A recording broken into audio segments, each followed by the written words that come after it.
Good day to all.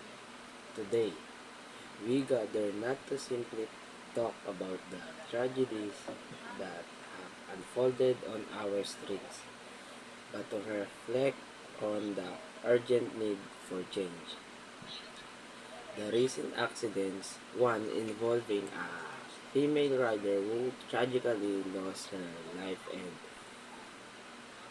her life after being rolled over by a truck, and another where two lovers were killed when a patrolling police mobile struck them, are stark reminders of the dangers we face on the roads every day.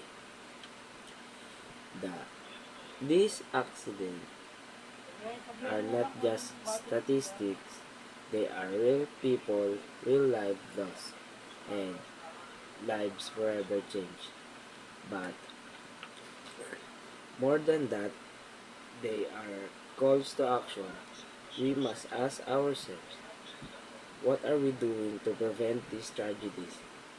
It is clear that road safety is an issue that concerns all of us drivers, pedestrians, motorcyclists, and public officials alike.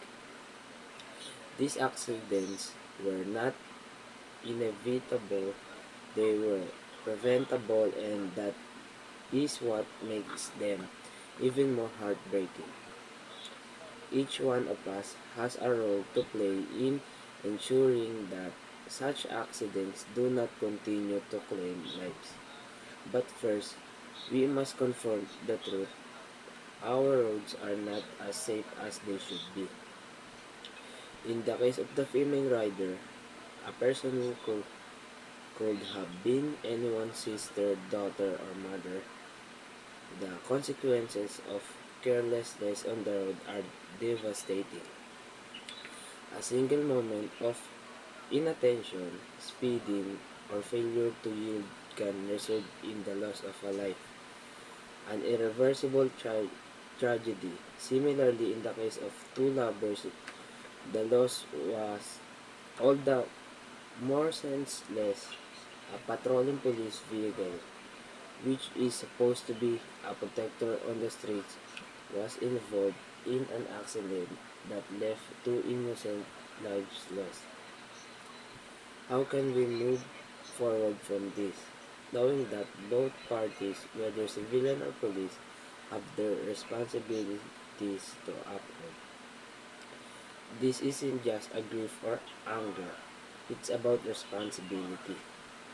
We must ensure that drivers, whether operating private vehicles or public ones, uphold the highest standard of caution and vigilance. We must recognize that speed limits, road signs, and safety regulations are not mere suggestions. They are life-saving measures that, when ignored, have consequences. But it's not just drivers who must be vigilant. Pedestrians and riders must also take responsibility for their own safety. The road is shared space, and we all have a duty to protect ourselves and others. Motorcyclists, for example, should always wear helmet, following traffic rules, and remain aware of their surroundings. Pedestrians must be cautious and cross the street at designated crossing, while also paying attention to traffic signals. Our local government and law enforcement agencies, meanwhile, need to be more proactive. We need better enforcement of traffic laws, stronger penalties for those who violate them, and more education on road safety. But most importantly, we need a culture that values human life over convenience, over speed, and over distraction. It's time for all of us to come together and create a safer environment on our roads. We must demand more stringent regulation, more visible law enforcement, and more public awareness about the importance of road safety. Lives are at stake, and if we are truly going to honor the memory of those who have lost their lives, we must do everything in our power to prevent further tragedies. We cannot bring back the lives of those we've lost, but we can make sure that their deaths were not in vain.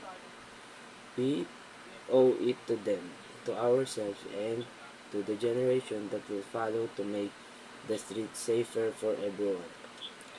It starts with awareness, it starts with action, and it starts with all of us. Thank you.